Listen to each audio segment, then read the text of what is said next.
ममता बहुत ही सीधी और प्यारी लड़की थी। वहीं सुनील एक सरल और आगे बढ़ने की सोच रखने वाला लड़का। सुनील, बेटा सुनील कहाँ है? अरे जरा एक गिलास पानी तो दे दो। हाँ माँ, अभी आया। क्या माँ, पानी तेरे सर के पास ही तो रखा है। क्या हो गया है, तबीयत खराब है क्या? अरे नहीं नहीं, वो उठने का मन ही नहीं कर रहा था, तो देखा ही नहीं। वैसे क्या कर रहा है? यहाँ बैठ ना मेरे पास। माँ पढ़ रहा था। वो क्या है ना, नौकरी में तो वक्त नहीं मिलता, अब ऑफिस से घर आकर ही तो वक्त मिलता है। अच्छा अच्छा ठीक है, पढ़ ले जा बेटा। सुनील पढ़ लिख कर और आगे बढ़ना चाहता था, लेकिन माँ की तबीयत खराब देखकर सोचता है कि शादी ही कर ले। कब तक माँ का ख्याल वो अकेले रख पाएगा? तो एक दिन, माँ ये ममता है, मैंने इससे शादी कर ली है। तुम्हारी तबीयत भी ठीक नहीं रहती, तो मैंने सोचा शादी कर लेता हूँ। घर संभालने वाली और तुम्हें संभालने वाली कोई आ जाएगी तो अच्छा रहेगा। माँ अचानक से सामने बहू देखकर हैरान रह जाती है। बेटा ये क्या बात होती है? न बैंड, न बाजा, न दहेज, न शगुन, ऐसे कैसे बहू आ गई? माँ तू तो जानती है, मैं नौकरी के साथ पढ़ाई कर रहा हूँ, तो कहाँ से इतना पैसा बचा पाता कि धूमधाम से शादी करता। वैसे भी माँ, लोग तो आकर खाकर निकल जाएंगे, इसलिए बस वैसे ही। माँ जी, मैं आपका ख्याल रखूंगी। वैसे भी ये आगे की पढ़ाई कर रहे हैं, अच्छा कुछ कर गए तो सबके दिन फिर से अच्छे आ जाएंगे। सास को ममता की बात ठीक तो लगती है, लेकिन मन में कहीं ना कहीं लगता है कि कहीं बहू बेटे को लेकर फुर्र ना हो जाए और फिर तो वो रह जाएगी अकेली। बेटा देख, मेरा जो कुछ भी है वो सुनील ही है, और सुनील का भी अब इस दुनिया में मैं ही हूँ और कोई नहीं। क्या सुनील? बिल्कुल माँ, लेकिन आज से ममता भी मेरे जीवन का अहम हिस्सा है, जैसे तू है। सास को बड़ा बुरा लगता है कि उसकी सल्तनत में कोई और हिस्सेदार कैसे हो सकता है। कैसे कोई और उसके 30 साल के बेटे की जिंदगी में अचानक से आकर बराबर का हिस्सेदार बन सकता है। देख बहू, मैं भले थोड़ा बीमार रहती हूँ, लेकिन इसका मतलब यह नहीं कि घर की चीज़ों में मेरा कंट्रोल खत्म हो गया है। मैं आज भी इस घर की रानी हूँ, समझी? बेटा सोचता है कि ये माँ को अचानक से क्या हो गया। कल तक जो माँ कहती थी कि जिंदगी का कोई भरोसा नहीं, वो अचानक से जंग के मैदान की झांसी की रानी कैसे बन गई? माँ क्या हो गया है? सब ठीक है ना? अचानक कैसी बात कर रही हो? ममता का आज पहला दिन है, स्वागत करो उसका। आसपास की आंटियों को बुलाओ, नई दुल्हन की मुंह दिखाए करवाओ। खैर, सास होने का फर्ज निभाती है और बाद में एक सहेली के साथ बाहर निकल जाती है। क्यों री बताया नहीं कि बेटे का ब्याह कर रही हो? वैसे तो सारा दिन हम ही में घुसी रहती हो। अरे मुझे भी तो अभी पता चला, यूं अचानक सर पर लेकर आ गया। कहता है बहू है माँ तुम्हारी, अब इसको भी इतना ही मैं प्यार करता हूँ जितना तुझे करता हूँ। लो जी, ये क्या बात होगी? क्यों इतना प्यार करता है? अरे माँ का प्यार तो ज्यादा होता है। अब उसको तो कोई दूसरा पति मिल सकता है, लेकिन तुम ही बताओ, क्या माँ की ममता किसी और की हो सकती है? ना जी ना, बेटे को समझाओ ये बात। अरे क्या समझाऊं, मुझे तो खुद ही समझ में नहीं आ रहा कि क्या हो रहा है। जो बेटा कल तक माँ माँ करता था, अचानक से बीवी बीवी का राग आलाप रहा है। देखा, उसकी बीवी ना सुंदर और जवान है। सुंदरता के आगे तो एक से एक नहीं टिके, तो तेरा बेटा किस खेत की मूली है? सास को भी समझ में आ जाता है कि बहू की सुंदरता के आगे माँ का प्यार किसी काम का नहीं। उधर बीवी, ए जी, अम्मा जी सहेलियों को छोड़ने गई थी, अभी तक आई नहीं, हम देख आए क्या? अरे रहने दो ना, आ जाएंगी। कहाँ जाएगी, उनकी आदत है, एक बार जाती है तो पूरी पंचायत खत्म करके ही आती है। अच्छा ही है, खाना वाना खा कर गई होगी। छोड़ो ना, घूमेगी तो खाना पचेगा, नहीं तो ऐसे ही खाट पकड़ लेगी। बहू भी शांत हो जाती है। उधर सास सोचती है कि आज थोड़ा देर से ही घर जाती हूँ, जब बेटा परेशान होकर ढूंढेगा तब मजा आएगा। बीवी को खुद ही पता चल जाएगा कि माँ के आगे उसकी दाल नहीं गलेगी।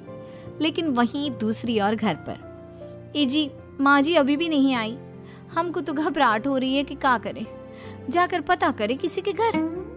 अच्छा, कहाँ जाओगी ये भी बता दो।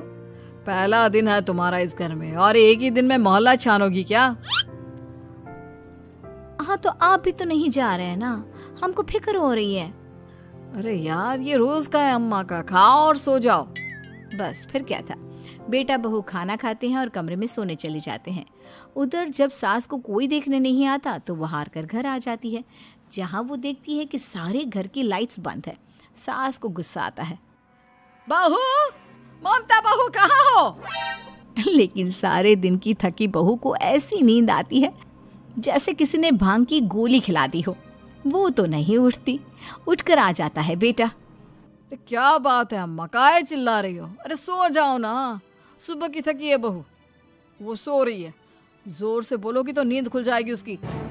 माँ को गुस्सा आ जाता है। फिलहाल तो सो जाती है, लेकिन मन ही मन ढेर सारा जहर बहू के लिए भरा होता है। सुबह बहू चाय बना रही होती है कि सास धीरे से गैस तेज कर देती है, जिससे चाय का बर्तन जल जाता है। और जैसे ही बहू चाय का बर्तन उठाती है उसका हाथ जल जाता है। मेरा हाथ जल गया। वो जोर जोर से चिल्लाकर इधर उधर भागती है कि सास थोड़ी देर में उसके हाथ में पानी डाल देती है। हाय रे बहू, क्या कर रही हो? पहली बार रसोई छुई हो क्या? सासू माँ गलती से गैस तेज रह गई थी और बर्तन जल गया, जिससे मेरा हाथ जल गया।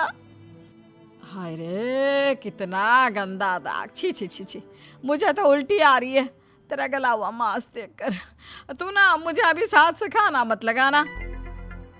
बहू भी खुद का हाथ देखती है तो उसे भी रोना आ जाता है। कुछ दिनों के बाद सास की सहेली आती है। बहू चाय बनाकर लाती है। उसके जाने के बाद सहेली कहती है, बहू की सुंदरता ऐसी है कि कोई भी दीवाना हो जाए। वैसे तेरे बेटे का क्या हाल है? अरे वैसा ही है, बहू के पीछे लट्टू। क्या करूं, कुछ समझ में नहीं आ रहा। मैंने तो बहू के चेहरे पर दिवाली के पटाखे की चक्री फेंक दी, उसका पूरा चेहरा जल गया। अब देखो ना रही सुंदरता, और ना ही अब मेरा बेटा उसे पूछता है। अरे अब तो वो उसे छोड़कर दूसरी भी देखने को बोल गया है मुझे। बहू सारी बात सुन रही होती है। आंटी एक बात बताइए, क्या भरोसा है कि दूसरी सही आए और आपके अनुसार रहे? देखिए आंटी, मेरी सासू माँ को गलत बात सिखाने की जरूरत नहीं है। हमारा परिवार साथ में खुशी से रह रहा है। देख बहू, मेरी सहेली की बेइज्जती ना कर, वही अच्छा रहेगा तेरे लिए, समझी? बहू नहीं मानती है। वो बार बार उनकी सहेली को घर से निकल जाने को कहती है। तभी सास की सहेली पास के चूल्हे से लकड़ी लाकर बहू के चेहरे पर लगा देती है। बहू जोर जोर से रोने लगती है। अरे ये क्या कर दिया? मैंने कहा किया, ये तो तूने किया। तू ही नहीं चाहती थी कि बहू बेटे के साथ रहे, भला मैं क्यों करूंगी? मैं तो चली, निपटो अब। बहू रो रही होती है, दर्द से चिल्ला रही होती है, लेकिन सास उसे डॉक्टर के पास नहीं ले जाती। तभी पति आता है। क्या हो गया ममता? ये दाग कैसे लगा? तुम कैसे जली? ममता कुछ नहीं कहती, बस दर्द से करा रही होती है। पति माँ की तरफ देखता है। हो ना हो माँ, ये पक्का आपका काम है। आप ही ममता से जला करती थी ना। देखना माँ, अब पुलिस आएगी, केस बनेगा, लेकिन पहले मैं ममता को अस्पताल लेकर जा रहा हूँ। सभी अस्पताल जाते हैं, जहाँ डॉक्टर ममता की सास से कहते हैं, आपने तो नहीं जलाया ना बहू को? अब ममता की सास के तो पसीने छूट रहे होते हैं। वो घबरा कर कहती है, ना ना डॉक्टर साहब, कैसी बात करते हैं? हम क्या जलाएंगे अपनी बहू को?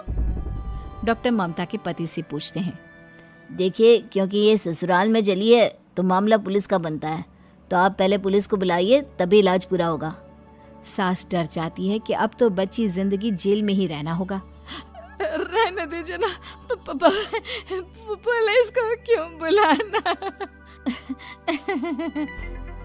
सारी हंसी खत्म हो जाएगी जब पुलिस के डंडे पड़ेंगे।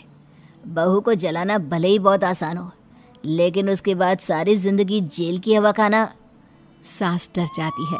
पुलिस आती है। पास लेटी दर्द से करा रही ममता स्टेटमेंट देती है। तो क्या हुआ था? कैसे जली आप? ममता पास खड़ी सास को देखती है। बेटी बताओ, कैसे जल गई तुम? ओए, काका का किरण वाली शाहरुख, चुप, बिल्कुल चुप। सास चुप। सभी इंतजार करते हैं कि ममता क्या बोलेगी। जी मैं खाना बना रही थी, लकड़ी उड़कर मेरे ऊपर गिर गई और मैं जल गई। सास बहू की बात सुनकर रोने लगती है। देखा माँ, कितनी समझदार है ममता। ये चाहती तो, हाँ बेटा, ये चाहती तो मैं आज जेल में होती।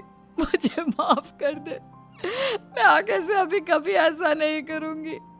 बहू के साथ मिलकर रहूंगी, मुझे माफ कर दे।